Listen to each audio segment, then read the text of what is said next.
JSW current ಕಂಬಗಳ ವಿರುದ್ಧ ರೈತರು ಆಕ್ರೋಶ. ವಿಜಯನಗರ ಜಿಲ್ಲಾ ಕೂಡ್ಲಿಗಿ ತಾಲೂಕಿನ ಸುಲದಹಳ್ಳಿ ಗ್ರಾಮದ ರೈತ ಅಂಗಡಿ ಮಾರಪ್ಪ ಸರ್ವೆ ನಂಬರ್ 337, ಓಬಪ್ಪ ಹೊಲದ ಸರ್ವೆ ನಂಬರ್ 341 ಈ ರೈತರಿಗೆ ಕರೆಂಟ್ ಕಂಬದ ಪರಿಹಾರವನ್ನು ಕೊಡದೆ ಸತಾಯಿಸಿದ್ದಾರೆ. ಅದಕ್ಕೆ ಜೆಎಸ್ಡಬ್ಲ್ಯೂ ಕಂಪನಿ ರೈತರಿಗೆ ಮಾನಸಿಕವಾಗಿ ಹಿಂಸೆ ಮಾಡುತ್ತಾರೆ ಎಂದು ರೈತ ಅಂಗಡಿ ಮಾರಪ್ಪ ಮತ್ತೆ ಓಬಪ್ಪ ಆರೋಪ ಮಾಡಿರುತ್ತಾರೆ. ಆದ್ದರಿಂದ ಆಕ್ರೋಶಕ್ಕೆ ಒಳಗಾದ ರೈತರು ಈ ಕಂಬಗಳನ್ನು ಜೆಸಿಪಿ ಮೂಲಕ ತೆಗೆದು ಹಾಕಲಾಗುವುದು ಎಂದು ನಮ್ಮ ಬಿಎಸ್ಪಿ ನ್ಯೂಸ್ ಮೂಲಕ ಸಂದೇಶವನ್ನು ತಿಳಿಸಿರುತ್ತಾರೆ. ರೈತರು ಪರಿಹಾರ ಕೊಡಿ ಎಂದು ಜೆಎಸ್ಡಬ್ಲ್ಯೂ ಕಂಪನಿಗೆ ತಿಳಿಸಿದರೆ ನಮಗೆ ಮತ್ತು ಕಂಬಗಳಿಗೆ ಯಾವುದೇ ಸಂಬಂಧವಿಲ್ಲವೆಂದು ಜೆಎಸ್ಡಬ್ಲ್ಯೂ ಕಂಪನಿಯವರು ರೈತರಿಗೆ ಉಡಾಫೆ ಉತ್ತರ ನೀಡಿರುತ್ತಾರೆ ಎಂದು ರೈತರು ಹೇಳಿಕೊಂಡಿದ್ದಾರೆ. ಆದ್ದರಿಂದ ಜನಪ್ರತಿನಿಧಿಯಾದ ಮಾನ್ಯ ಕೂಡ್ಲಿಗಿ ವಿಧಾನಸಭಾ ಕ್ಷೇತ್ರದ ಶಾಸಕರು NT ಶ್ರೀನಿವಾಸ್ ಸರ್ ಅವರು ಇಂತಹ ಕಂಪನಿಗಳಿಗೆ ಖಡಕ್ ಎಚ್ಚರಿಕೆ ಕೊಟ್ಟು ರೈತರನ್ನ ದಿಕ್ಕು ತಪ್ಪಿಸುವ ಕೆಲಸವನ್ನು ಮಾಡಬಾರದು ಎಂದು ಈ ಜೆಎಸ್ಡಬ್ಲ್ಯೂ ಕಂಪನಿ ಅವರಿಗೆ ತಿಳಿಸಬೇಕೆಂದು ರೈತರು ಮಾನ್ಯ ಶಾಸಕರಲ್ಲಿ ಮನವಿ ಮಾಡಿಕೊಂಡಿದ್ದಾರೆ. ವರದಿ H ಪಂಪಾಪತಿ. ಈ ಹೊಲ ಸರ್ವೆ ನಂಬರ್ 341 B1. ಅದರಲ್ಲಿ ಎಷ್ಟು ಕಂಬ ಇದ್ದದ? ಅದರಲ್ಲಿ 7 ಕಂಬ. ಇನ್ನು ಒಂದು ನಿಮ್ಮದೇ ಸರ್ವೆ ನಂಬರು 332. ನಿಮ್ಮಲ್ಲಿ ಎಷ್ಟು ಕಂಬ ಇದ್ದದ? 7 ಕಂಬ. ನಿಮ್ಮ ಹೆಸರು? ಮಾರಪ್ಪ. ನಿಮ್ಮ ಹೆಸರು? ಸಂತೋಷ್ ಕುಮಾರ್ ಅಂತೇಳಿ ಅಂಬೇಡ್ಕರ್ ಯುವ ಸೇನಾ ಜಿಲ್ಲಾಧ್ಯಕ್ಷ, ವಿಜಯನಗರ ಜಿಲ್ಲೆ. ಈಗ ನೀವು ಈಗ ಅಮೌಂಟ್ ಕೊಟ್ಟಿಲ್ಲ ಅಂದರೆ ಈ ಕಂಬ ಕೀಳಿಸ್ತಾರೆ, ಈಗ ಕೀಳ್ತಾರೆ? ಹೌದು, ಕೇಳೋದಂತ ಕಾಯಂ. ಯಾಕಂತಂದರೆ ಅವರು ನಮ್ಮ ಹೊಲದಲ್ಲಿ ಹಾಕಿರೋರು, ನಾವು ಅವ್ರಿಗೆ ಅನುಮತಿ ಕೊಟ್ಟಿರ್ಬೋದು. ಯಾವುದಕ್ಕಂತಂದರೆ ಅಲ್ಲ, ನೀವೇನಾದರೂ ಅಗ್ರಿಮೆಂಟ್ ಏನಾದರೂ ಮಾಡಿದ್ವಾ? ಅಗ್ರಿಮೆಂಟ್ ಏನಿಲ್ಲ. ಏನಿಲ್ಲ, ಏಕೈಕೆ ಬಂದು ನೀವು ಕಂಬ ಹಾಕಿದ್ದಾರೆ. ಅವರು ಅನುಮತಿ ಮೇಲೆ ರೈತರನ್ನ ಮನವೊಲಿಸಿ ಅಮೌಂಟ್ ದುಡ್ಡಿನ ಆಸೆ ತೋರಿಸಿ ಅವ್ರು ಕಂಬ ಉಣಿಸಿದ್ದಾರೆ. ಅವ್ರು ಕೆಲಸ ಮಾಡ್ಕೊಳಕ್ಕೋಸ್ಕರ ಅಲ್ಲಿಂದ ಕೆಲಸ ಆದಮೇಲೆ ನಿಮಗೆ ಅಮೌಂಟ್ ಕೊಟ್ಟಿಲ್ಲ, ಪೇ ಮಾಡಿಲ್ಲ. ಅಂದರೆ ಒಂದು 50 ರೂಪಾಯಿ ಬಾಂಡಲ್ಲಿ ಇದರಲ್ಲಿ ಮಾಡ್ಕೊಂಡು ಹೋಗಿದ್ದಾರೆ. ಯಾಕಂದ್ರೆ ಇದು ಅವ್ರು ಏನು ಸೈನ್ ಮಾಡಿಸಿದ್ದಾರೆ, ಏನು ಗೊತ್ತಿಲ್ಲ. ಅವ್ರು ಏನು ಸೈನ್ ಮಾಡಿಸಿದ್ದಾರೆ, ಯಾಕೆ ಮಾಡಿಸಿದ್ದಾರೆ, ಎಷ್ಟು ದುಡ್ಡು ಕೊಟ್ಟಿವಿ ಅಂತ ಏನು ನೀವು ಸೈನ್ ಮಾಡಿದ್ರಾ? ಇದು ಮಾಡಿಲ್ಲ. ಕೆಲವ್ರು ಮಾಡಿಸ್ಕೊಂಡಾರೆ.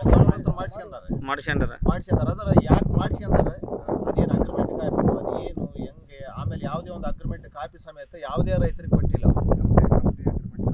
ಈಗ ನಮ್ಮ ಮಾಧ್ಯಮದ ಮೂಲಕ ನೀವು ಕಂಪನಿಯವರಿಗೆ ಏನು ಹೇಳಕ್ಕೆ ಇಷ್ಟಪಡ್ತಾರೆ? ಮಾಧ್ಯಮದ ಮೂಲಕ ಕಂಪ್ನಿಗೆ ಅಂದರೆ ಈ ಜೆಎಸ್ಡಬ್ಲ್ಯೂ ಕಂಪ್ನಿ ಏನು ಈ ಥರ ರೈತರಿಗೆ ಅನ್ಯಾಯ ಮಾಡ್ತಾ ಇದ್ದಾರೆ, ಇದರ ಬಗ್ಗೆ ನಮ್ಮ ಸ್ಥಳೀಯ ಶಾಸಕರು ಧ್ವನಿ ಎತ್ತಿ ಆ ರೈತರಿಗೆ ಅನ್ಯಾಯ ಆಗಲಿದ್ದಂಗೆ ಅದಕ್ಕೆ ಎಷ್ಟು ಪರಿಹಾರ ಐತಿ, ವ್ಯಾಲ್ಯೂಯೇಷನ್ ಪ್ರಕಾರ ಏನು ನಮ್ಮ ಈ ಲ್ಯಾಂಡ್ ವ್ಯಾಲ್ಯೂಯೇಷನ್ ಪ್ರಕಾರ ಒಂದು ಸರ್ಕಾರ ಏನು ಫಿಕ್ಸ್ ಮಾಡಿತ್ತು ಅದ್ರ 3 ಪಟ್ಟು ಅಷ್ಟು ಈ ರೈತರಿಗೆ ಪರಿಹಾರ ಕೊಡಿಸ್ಬೇಕು ನಮ್ಮ ಶಾಸಕರು ಆ ಕಂಪ್ನಿ ಹತ್ರ ಅಂತೇಳಿ ಒಂದು ನಾವು ಮಾಧ್ಯಮದ ಮುಖಾಂತರ ಶಾಸಕರಲ್ಲಿ ಮನವಿ ಮಾಡ್ತಾ ಇದ್ವಿ ಅಷ್ಟೇ.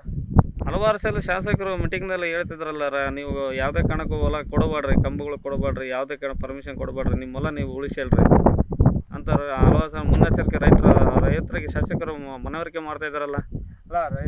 ನಾವು ಶಾಸಕರಿಗೆ ಸುಮಾರು ಬಾರಿ ಹೇಳಿಬಿಟ್ಟಿವಿ. ನಮ್ಮ ಸೂಲ್ದಹಳ್ಳಿಯಲ್ಲಿ ಒಂದು 428 ಮೆಗಾವ್ಯಾಟ್ ಒಂದು ಸಬ್ಸ್ಟೇಷನ್ ಆಗಿದೆ. ಈ ಸಬ್ಸ್ಟೇಷನ್ ಅಕ್ಕಪಕ್ಕ ಎಲ್ಲ ಡೆಸ್ಟ್ ಆಯಿತು. ಇದು ಇಲ್ಲಿರ್ತಕ್ಕಂಥ ರೈತರಿಗೆ ಯಾರಿಗೂ ಸರಿಯಾದ ಪರಿಹಾರ ಕೊಟ್ಟಿಲ್ಲ. ಆಮೇಲೆ ಇಲ್ಲಿರ್ತಕ್ಕಂಥ ಟ್ರಾನ್ಸ್ಮಿಷನ್ ಲೈನು ಕಂಬಗಳು ಏನು ROW ಮಾಡಿದಾರಲ್ಲ, ಇವ್ರಿಗೆ ಇವತ್ತಿಗೂ 35 ರಿಂದ 40 ಸಾವಿರ ಅಂತ ಹೇಳಿದ್ದಾರೆ ರೈತರಿಗೆ. ಯಾವುದೇ ರೈತರಿಗೆ ಬರೀ 20-15 ಸಾವಿರ ಬಿಟ್ಟರೆ ಏನು ಅಮೌಂಟೇ ಹಾಕಿಲ್ಲ ಅವ್ರು ಯಾರು. ಇದರ ಬಗ್ಗೆ ಸುಮಾರು ಸಲ ಮೀಡಿಯಾಟ್ಗಳು ಯಾರು ನಮ್ಮ ಸ್ಥಳೀಯ ಇವ್ರು ಏನು ಅವ್ರನ್ನ ಕೇಳಿದ್ದಾರೆ, ಕಂಪ್ನಿ ವೆಂಡರ್ ಅಂತ ಅವ್ರು ಫೋನ ಎತ್ತುತ್ತಾ ಇಲ್ಲ. ಅವರು ಇದು ಕೇಳಿ ಕೇಳಿ ಕೇಳಿ ಸಾಕಾಗಿಬಿಟ್ಟಿದೆ. ಅದಕ್ಕೆ ಇದರ ಬಗ್ಗೆ ನಿಮ್ಮ ಮಾಧ್ಯಮದ ಮುಖಾಂತರ ಒಂದೇ ಒಂದು ರಿಕ್ವೆಸ್ಟ್ ಏನಂದರೆ, ನಮ್ಮ ಸ್ಥಳೀಯ ಶಾಸಕರು ಇದರ ಬಗ್ಗೆ ನಮ್ಮ ಸೂಲ್ದಹಳ್ಳಿಯಲ್ಲಿ ಏನು ಒಂದು ಸಬ್ಸ್ಟೇಷನ್ ಇದೆ, ಈ ಸಬ್ಸ್ಟೇಷನ್ಗೆ ಏನು ಟ್ರಾನ್ಸ್ಮಿಷನ್ ಈ ROW ಏನು ಕಂಬ ಬಂದಿದ್ದಾವಲ್ಲ, ಈ ಕಂಬ ಹಾಕಿದಂಥ ರೈತರಿಗೆ ಸರಿಯಾದ ರೀತಿಯಿಂದ ಪರಿಹಾರ ಕೊಡಿಸಬೇಕಂತೇಳಿ ಆ ಶಾಸಕರಲ್ಲಿ ನಮ್ಮ ಮಾಧ್ಯಮದ ಮುಖಾಂತರ ರಿಕ್ವೆಸ್ಟ್ ಮಾಡ್ತಾ ಇದ್ವಿ. ನಮ್ಮ ಹೆಸರು ಬಸವರಾಜ್ ಅಂತೇಳಿ, ನಮ್ಮದು ಇಲ್ಲೇ ಸೂಲ್ದಹಳ್ಳಿ. ನಮ್ಮದು ಈ ಸಬ್ಸ್ಟೇಷನ್ ಏನು ಸೂಲ್ದಹಳ್ಳಿಯಲ್ಲಿ ಇದೆಯಲ್ಲ, ಇದೇ ಊರಿನವರ ನಾವು. ಇಲ್ಲಿ ಸುಮಾರು ಬಾರಿ ನಾವು ಬಂದು ಹೋಗಿದ್ದೀವಿ ಈ ಸಬ್ಸ್ಟೇಷನ್ ಹತ್ರ. ಆಮೇಲೆ ಸುಮಾರು ಬಾರಿ ಭಾಳ ರೈತರು ಹೇಳಿದ್ದಾರೆ ಇದ್ರ ಬಗ್ಗೆ, ನಮಗೆ ಯಾರು ದುಡ್ಡು ಕೊಟ್ಟಿಲ್ಲ, 15 ಸಾವಿರ ಕೊಟ್ಟಿದ್ದಾರೆ, 20 ಸಾವಿರ ಕೊಟ್ಟಿದ್ದಾರೆ ಒಂದು ಕಂಬಕ್ಕೆ. ಆಮೇಲೆ ಗೈಗೆ ನಾವು 10 ಸಾವಿರ ಮಾತಾಡಿದ್ವಿ, ಆ ದುಡ್ಡೇ ಕೊಟ್ಟಿಲ್ಲ. ಆದರೆ ಆ ಕಂಪ್ನಿ ನಮ್ಮ ಸ್ಥಳೀಯರು ಒಬ್ರು ಯಾರೋ ಇದ್ರು, ಅವರು ಅವ್ರನ್ನ ಕೇಳಿದ್ರೆ ಅಣ್ಣ ಕಂಪ್ನಿನೇ ಅವನು ಫೋನ್ ಎತ್ತ ಇಲ್ಲ ಎಲ್ಲೇ ಹೋಗ್ಬಿಟ್ಟಾನೆ ಅಂತ ಹೇಳ್ತಾರೆ.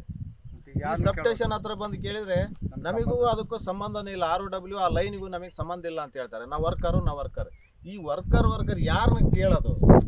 ಡೆಲ್ಲಿ ಆಗಾಯ್ತು ಕಂಪ್ನಿ ಅಥವಾ ಮುಂಬೈಗಾಯ್ತು, ಬಳ್ಳಾರಿ ಆಗಾಯ್ತು, ಎಲ್ಲಿ ಕೇಳಿದ್ರೆ ಗೊತ್ತಾಗ್ತಾ ಇಲ್ಲ. ಅದಕ್ಕೆ ಇದರ ಬಗ್ಗೆ ನಮ್ಮ ಶಾಸಕರೇ ಈ ನಮ್ಮ ಸೂಲ್ದಳ್ಳಿಯಲ್ಲಿ ಇರ್ತಕ್ಕಂಥ ರೈತರಿಗೆ ಸರಿಯಾದ ಪರಿಹಾರ ಕೊಡಿಸ್ಬೇಕಂತೇಳಿ ಮತ್ತೊಂದು ಬಾರಿ ಮನವಿ ಮಾಡುತ್ತೇವೆ. ನಮಸ್ಕಾರ. ನಾವು ಸಂತೋಷ್ ಅಂತೇಳಿ, ನಾನು ಅಂಬೇಡ್ಕರ್ ಯುವ ಸೇನಾ ಜಿಲ್ಲಾಧ್ಯಕ್ಷ. ನಾವು ಇವತ್ತು ಬಂದಿರೋದು ಪವರ್ ಸ್ಟೇಷನ್ ಮಾಡ್ತಿದಾರಲ್ಲ ಆ ವಿಚಾರವಾಗಿ ನಾವು ಬಂದಿದ್ವಿ. ಬಂದಂಥ ಸಂದರ್ಭದಲ್ಲಿ ರೈತರು ಸಹ ನಮ್ಮ ಹತ್ರ ಬಂದಿದ್ದಾರೆ. ಏನಂತ ಅಂದರೆ ಈ ಕಂಬಗಳು ಏನಾಕಿದಾರಲ್ಲ, ಇದು JSW ಕಂಪ್ನಿಯಿಂದ ಸಬ್ಸ್ಟೇಷನ್ಗೆ ಹೋಗುವಂಥ ಕಂಬಗಳು ಲೈನ್ ಇದು. ಈ ಲೈನ್ಗಳು ಹಾಕ್ಬೇಕಾದ್ರೆ ರೈತರಿಗೆ ಪರ್ಮಿಷನ್ ತೊಗೊಂಡು ಹಾಕ್ಬೇಕಂತಿದೆ. ಅದೇ ರೀತಿಯಾಗಿ ಅವರು ಪರ್ಮಿಷನ್ ತೊಗೊಂಡು ಮಾಡಬೇಕಾಗಿತ್ತು. ಪರ್ಮಿಷನ್ ತೊಗೊಂಡಿದ್ದಾರೆ, ರೈತರ ಹತ್ರ ಮನವೊಲಿಸಿ ಒಪ್ಪಿಸಿದ್ದಾರೆ. ಆದರೆ ಆ ರೈತರಿಗೆ ಇಲ್ಲಿವರೆಗೆ ಆಗ್ತದೆ ಯಾವುದೇ ಆಗ್ತದೆ ಪರಿಹಾರ ಕೊಡ್ತಾ ಇಲ್ಲ. ಪರಿಹಾರ ಮೀನ್ ಏನಂದರೆ, ಒಂದು ಕಂಬಕ್ಕೆ ಮತ್ತು ಒಂದು ಗೈ ಅಂತ ಬರುತ್ತಲ್ಲ, ಈ ಗೈಗಳಿಗೆ ಇಷ್ಟು ದುಡ್ಡು ಕೊಡಬೇಕು ಅಂತೇಳಿ ಕಂಪ್ನಿಯವ್ರ ಜೊತೆಗೆ ಒಂದು ಮಾತುಕತೆ ಆಗಿದೆ. ಸೊ ಮಾತಾಡಿದಂಥ ಕಂಪ್ನಿಯವರು ಅಥವಾ ಏಜೆಂಟ್ ಲ್ಯಾಂಡ್ ಅಗ್ರಿಗೇಟ್ ಅವರು ಏನು ಇವರಿಗೆ ಕೊಡ್ತೀವಂತ ಹೇಳಿ ಆಶ್ವಾಸನೆ ಕೊಡ್ಬೋದು, ಇಲ್ಲಿವರೆಗೆ ಯಾವುದೇ ರೀತಿಯಾದಂಥ ಸಹ ನೋಡಿಲ್ಲ. ಸೊ ಹಾಗಾಗಿ ರೈತರು ಒಂದು ಏನಂತಂದರೆ, ಅವರಿಗೆ ನಮಗೆ ಕಂಬಗಳು ಹಾಕೋಣಕ್ಕಾರ 24 ತಾಸು ನಮ್ಮ ಮನೆಗಳ ಹತ್ರ ಬರ್ತಾಯಿದ್ರು. ಇವತ್ತು ಕಂಬಗಳು ಹಾಕಿಬಿಟ್ಟು ಹೋದಾರು, ಎಲ್ಲಿ ಹೋಗಿದ್ದಾರೆ ಯಾರು ಅಂತ ನಮ್ಗೆ ಗೊತ್ತಿಲ್ಲ. ಕಂಪ್ನಿಯವ್ರು ಕೇಳಿದರೆ ನಮ್ಗೆ ಸಂಬಂಧ ಇಲ್ಲ, ಅವ್ರು ಯಾರು ನಮ್ಗೆ ಗೊತ್ತಿಲ್ಲ.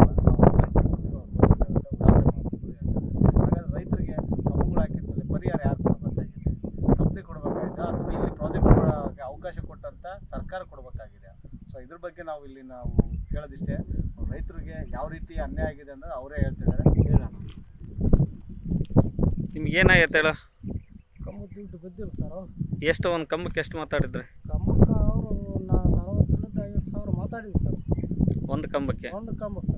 ನಿಮಗೆ ಎಷ್ಟು ಕಂಬ ಬಿದ್ದಿದ್ದಾವೆ? ನಮ್ಮ ಇಲ್ಲಿಂದ 8 ಕಂಬ ಬಿದ್ದಾವೆ ಆ ಕಡೆಗೆ. ಅಲ್ಲ ಒಂದೇ ಹೊಲದಲ್ಲಿ. ಒಂದೇ ಹೊಲದಲ್ಲಿ 8 ಕಂಬ. ನಿಮಗೆ ಏನು ಕೊಟ್ಟಿಲ್ವಾ? ಏನು ಅರ್ಧ ಬರ್ಧ ಕೊಟ್ಟಾರ.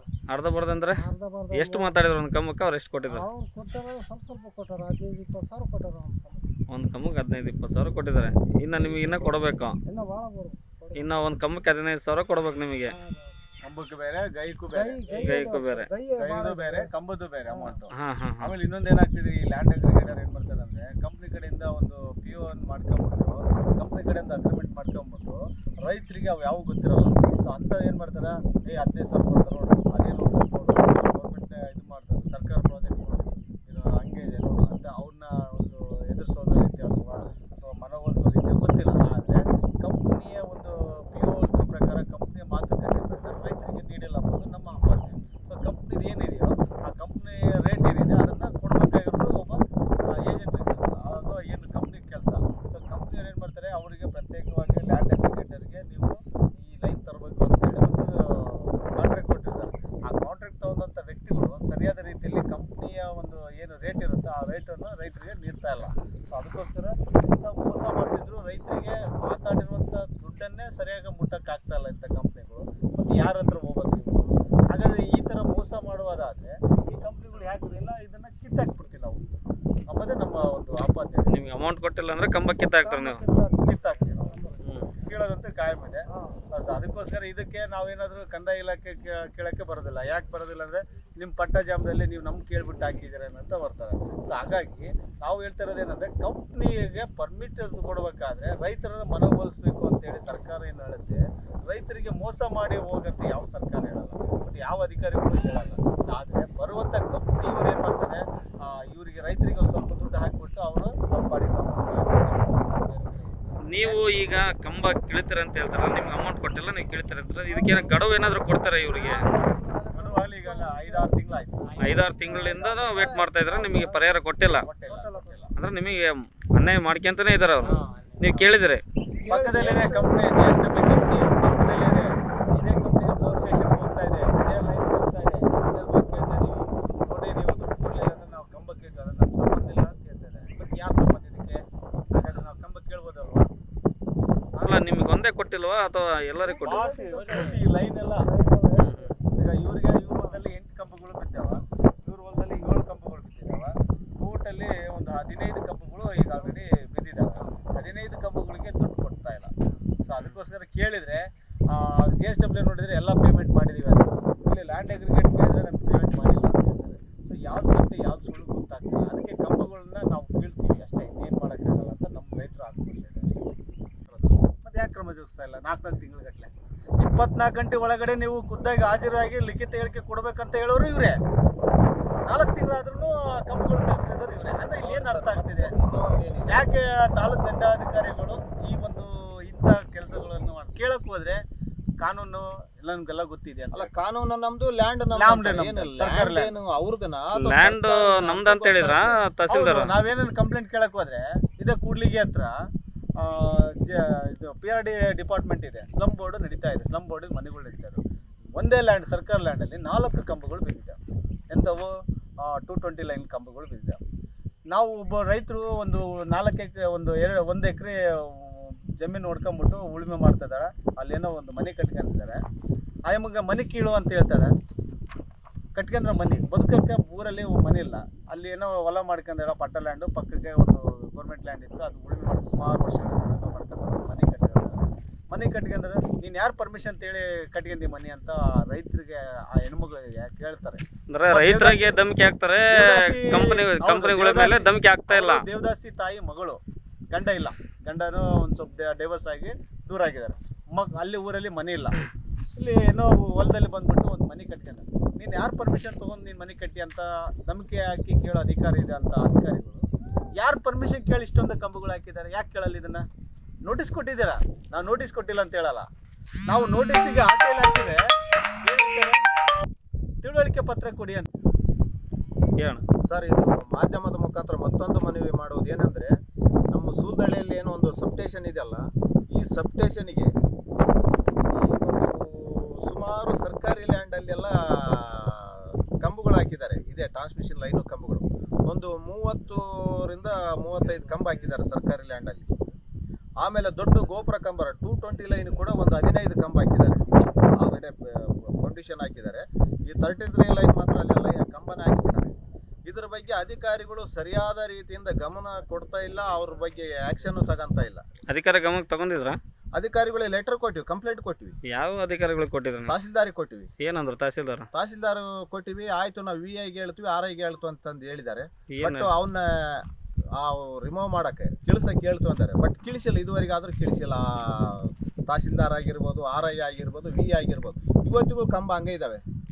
176 ಸರ್ವೆ ನಂಬರಲ್ಲಿ 23ರಿಂದ 24 ಕಂಬ ಇದ್ದಾವೆ. ನೋಟಿಸ್ ಮಾಡಿದ್ರ? ನೋಟಿಸ್ ಮಾಡಿದ್ದಾರೆ. ಕಿಳ್ಸಕ್ಕೆ ನೋಟಿಸ್ ಕೊಟ್ಟಿದ್ದಾರೆ? ಕಿಳ್ಸಕ್ಕೆ ನೋಟಿಸ್ ಕೊಟ್ಟಿದ್ದಾರೆ. ನೋಟಿಸ್ ಆಯ್ತು ನನ್ನ ಹತ್ರ. ನೋಟಿಸ್ ಕೊಟ್ಟಿದ್ದಾರೆ. ನಾವು ನೋಟಿಸಿಗೆ ಮಾಹಿತಿಕಲ್ಲಿ ಕೇಳಿದ್ರೆ ಅವ್ರು ನಮಗೆ ತಿಳುವಳಿಕೆ ಪತ್ರ ಕೊಡಿ ಅಂತ ಹೇಳ್ತಾರೆ. ಯಾರಂದ್ರು ತಿಳುವಳಿಕೆ ಪತ್ರ ಕೊಡಂತ? ಸರ್ಕಾರ. ನಾವು ಈಗ ಎಲ್ಲಿ ತಹಸೀಲ್ದಾರ್ ಕೊಟ್ಟಿರೋದು, ಇದು ತಹಸೀಲ್ದಾರು ಕೊಟ್ಟಿರೋದು ನೋಟಿಸ್ ಇದು ತಹಸೀಲ್ದಾರ್ ಕೊಟ್ಟಿರೋದು. ಸರ್ವೆ ನಂಬರ್ ಎಲ್ಲ ಹಾಕಿದ್ದಾರೆ. 176 185 ಕಂಬ ಇದ್ದಾವೆ ಅಂತ ಹೇಳಿ ಕೊಟ್ಟಿದ್ದಾರೆ ಇಲ್ಲಿ. ಬಟ್ ಇವತ್ತಿಗೂ ಹಂಗೆ ಇದ್ದಾವೆ ಕಂಬ. ನೋಟಿಸ್ ಕೊಟ್ಟಿದ್ದಾರೆ. ನೋಟಿಸ್ ಕೊಟ್ಟಿರೋದು ಫೆಬ್ರವರಿ ತಿಂಗಳಲ್ಲಿ. ಇವತ್ತಿಗೂ ಕಂಬ ಹಂಗೆ ಇದ್ದಾವೆ, ಲೈನ್ ಹಂಗೆ ಇದೆ, ಕಿಳಿಸಿಲ್ಲ. ಮತ್ತೆ ಹೊಸದಾಗಿ 220 ಲೈನು 15 ಕಂಬ ಹಾಕ್ತಾ ಇದ್ದಾರೆ. ಮತ್ತೆ 220 ಲೈನ್ 220 KV ಇವೆಲ್ಲ 33 ಲೈನ್. ಇವು 35 ಕಂಬ 40 ಕಂಬ ಹೇಳಿದ್ವಲ್ಲ, ಇವು 33 ಲೈನ್. ಇವು ಈ 33 ಲೈನ್ ಇದೆ, ಇದು 33 ಲೈನ್. ಇದು ಇಂಥವು 35ರಿಂದ 40 ಕಂಬ ಹಾಕಿದ್ದಾರೆ. ಆಮೇಲೆ 220 ಮೆಗಾವ್ಯಾಟ್ ಇಂದು 15 ಕಂಬ ಹಾಕಿದ್ದಾರೆ ಸರ್ಕಾರಿ ಲ್ಯಾಂಡಲ್ಲಿ. ಇದಕ್ಕೆಲ್ಲ ನೋಡಿದರೆ ಅಧಿಕಾರಿಗಳು ಮತ್ತು ಜನಪ್ರತಿನಿಧಿಗಳ ಕುಮ್ಮಕ್ಕಿನಿಂದನೇ ಈ GSW ಕಂಪ್ನಿಯವ್ರು ಮಾಡ್ತಾರೆ ಅಂತೇಳಿ ಅನುಮಾನ ಬರ್ತಾ ಇತ್ತು. ಇದಕ್ಕೆ ಯಾಕೆ ಇಷ್ಟೊಂದು ಸಹಕಾರ ಮಾಡ್ತಾ ಇದ್ದಾರೆ ಖಾಸಗಿ ಕಂಪ್ನಿಯವರಿಗೆ? ಅವ್ರು ಸರ್ಕಾರಕ್ಕೆ ಟ್ಯಾಕ್ಸ್ ಕಟ್ಟಲಿ, ಅಡ್ವಾನ್ಸ್ ಆಗಿ ಸರ್ಕಾರದಿಂದ ಪರ್ಮಿಷನ್ ತಗೊಂಡ್ಲಿ, ಮಾಡಲಿ. ಆಮೇಲೆ ಇವರು ಅಧಿಕಾರಿಗಳು ನೋಟಿಸ್ ಕೊಟ್ಟ ಮೇಲೆ ಫರ್ದರ್ ಏನು ಅಂತಂದ್ರೆ ಅದಕ್ಕೆ ಉತ್ತರ ಇಲ್ಲ.